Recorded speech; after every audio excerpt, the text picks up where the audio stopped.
Everything is peaked out in the spring. The whole of the world is turning on, and the bass turn on with it. The number one thing to look for, as silly as it sounds, is signs in nature that things are happening. And one thing I have always realized is that when the dogwoods are blooming, and this is true everywhere because they bloom at the same time of the season, when the dogwoods are blooming, the bass are spawning. When the redbuds bloom, which is a little bit before the dogwood, the males are on the nest. When the dogwoods are blooming, both the fish are on the nest, and you have the spawn going full gear. The temperature of the water, of course, is the key. Generally, the male starts this whole process out. He stakes out an area, and he constructs a nest, and he has it to himself for a week, perhaps 2 weeks, and that's when the temperature is somewhere around 58 to 60 in there. And then the females come in when the water's like 63 to 65, and they get together, the male having already made the nest and attracted a prospective mate to it. At that point, the spawn occurs, which takes 2 to 3 days, and the hatch occurs 3 to 7 days later, and the female leaves about a couple of days after the eggs have actually been laid. So she's gone by now, and she's patrolling the area and basically feeding and warding off predators, even though it's an inadvertent thing. The females hang around the area, and they actually help inadvertently in protecting the spawn by reducing predation in the area of the beds just by their predator presence. So, and by the time it's 70 degrees, the spawn is pretty much done, and you just have males with large groups of fry, which can persist for up to a month, and the water can get quite warm before that's done. The spawn is a time of year to look at and reflect, and it's appropriate. It's the beginning of our season because it's the beginning of the bass's life too, and that's the future of our fishing. So I would really ask people to respect the fish during this time of year, and I think we'll all have a better future for it.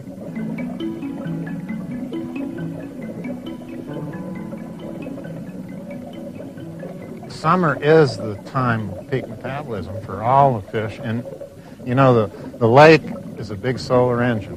In other words, the sun is the energy that feeds it, and you can think of the lake as a single entity, and the bass as components in the lake, and the bait fish as components, but the lake drives the fastest and cranks the most in the heat of the summer. You know, 72 has long been published as the preferred temperature of bass, when actually it's up around 82 to 85. And it's incredible that the myth could get started that way. And basically, it was because people were fishing deep reservoirs where the temperature got cold in the summer, and that was the lower limit that the bass would go to. They would only go to 68 to 70 degrees before they would in pursuit of food, and they'd stop there. So they concentrated there, but still most of the fish in the summer were up in the warmer water. The metabolism is peaked, as we said. That means the demand for food is the greatest. And so the bass have to eat the most in order to maintain their weight in the summer. And indeed, summer is a time when fish go through the greatest growth spurt. So they eat a surplus at that time. And you'll see it in their activity. You'll see vast schools of bass chasing big schools of bait fish up on the surface in these feeding frenzies and that, which you don't see very much of in any of the cold months of the year. Matter of fact, you hardly ever see it. There were times of the month when this schooling activity peaked and the fish got really wadded up in these big, massive wolf pack schools.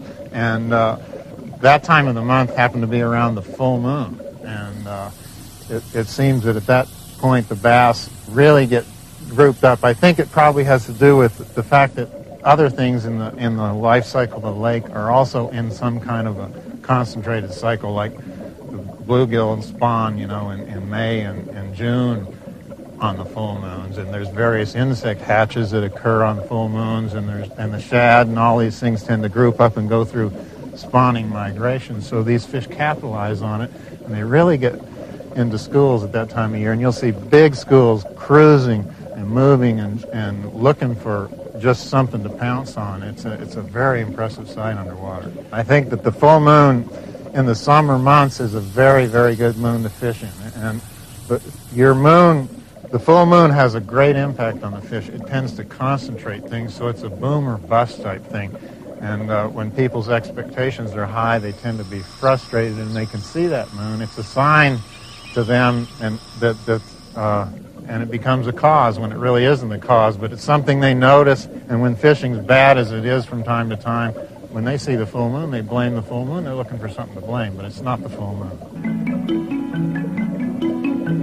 Spring and fall are transitional periods. You know, the two stable periods are summer and winter, and those are the transitions between the two. So the fish have to make adjustments for those periods, those stable periods, in order to survive through the year. And then the fall has a lot of things happen in that transition that are different from the spring. There is a transition, but it's sort of mirrored. One's a mirror image of the other, and I'll explain that by, say, the two basic types of water you find fish in the spring and the fall. In the spring, you find fish inside. You find them in coves. You find them in things. In the fall, you find them on the outside. You find them on points, which is the opposite of coves, and you find them on the outside of structure.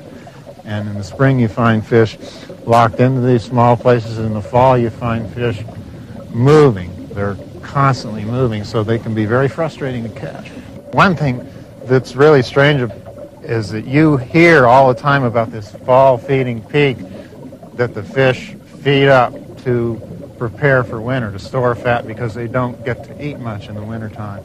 And that's true, but only in the northern climes. In the south, I've found that there is not a real feeding peak in the fall, so the fishing in the south becomes more unpredictable, and the fish become harder to catch in the fall. The only really obstacle you have in the north for catching good fish in the fall is the weather. And you know, the weather the cold fronts start coming down, just gets really tough to catch fish under those conditions. But you're really dealing with the conditions more than the fish are. You know, so much of fishing is getting on the fish and getting on a pattern and then continuing it through a logical progression. But you have some dependability in terms of the fish staying in a certain place.